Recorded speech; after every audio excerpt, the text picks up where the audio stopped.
Christophe Beaugrand, bon, vous allez continuer à nous parler de la grève. Oui. C'est un peu quoi, une guerre d'images? Oui, une guerre d'images, une guerre de communication. De se traduire sur le terrain. Oui, on est en train d'assister à ça, un bras de fer de communication. D'un côté, le gouvernement, de l'autre, le moustachu le plus célèbre de France. Regarde, non, je ne parle pas de Magnum, bien évidemment, mais d'une autre star à moustache. Regardez Philippe Martinez et ses belles bacchantes qui incarnent à elle seule le combat et cette grève qui s'éternise.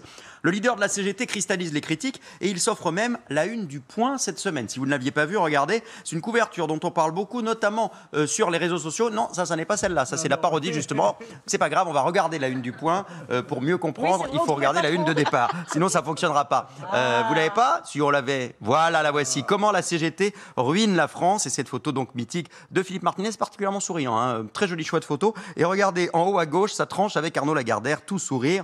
C'est ce titre et ce choix de photo qui a créé la polémique sur Twitter notamment. Et c'est là, je le disais, que la com se met en branle pour retourner le buzz. On parodie cette une. La voici, la une parodiée avec le visage d'Emmanuel Macron. Comment Macron ruine la France. C'est de bonne guerre. Cette image a été presque autant partagée que la une d'origine. Et là, à propos de la manifestation, vous l'évoquiez, il y a aussi de gros enjeux, hein, effectivement, là aussi, de communication d'image. Et oui, comment réussir à relancer la mobilisation? Quand on regarde les chiffres de la 6e journée d'action hier, évidemment, ça s'essouffle, il y a moins de monde. L'idée, c'est de trouver de nouveaux moyens d'action dans les manifs pour partager des images et des clins d'œil peut-être plus positifs, peut-être même parfois un peu rigolos. Alors on a regardé de près, regardez ce que j'ai repéré hier par exemple, des jets de pantoufles. On est loin des pavés, hein, ça se passe à Bercy pour dénoncer le pantouflage des hauts fonctionnaires.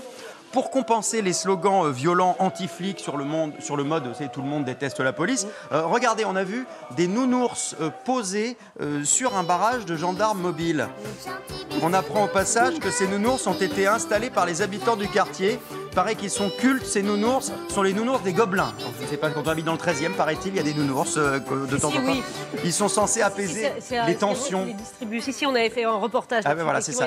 Ils sont censés apaiser les tensions et apporter un peu de sourire. Et puis aussi, évidemment, les chansons. On avait entendu, hein, on connaît ce tube là, on est là, etc. Et bien là, on n'en peut plus. Je ne sais pas.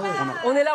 On est là, même si Macron ne veut pas, nous on est là. Si vous n'avez pas entendu ça, si vous n'avez pas regardé la télé depuis 3 mois, en tout cas, ce qui est sûr, c'est que maintenant il y a un nouveau tube qui se fait entendre. L'idée, c'est d'utiliser une chanson que tout le monde connaît, d'être positif, d'être joyeux. Et voici, à cause des garçons, remixé à cause de Macron.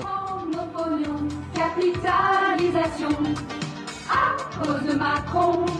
Ces dames sont absolument à fond. Il y a également une chorégraphie.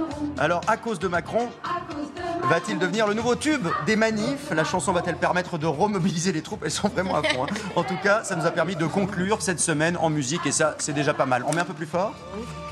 Voilà, à cause de Macron, on aimait bien.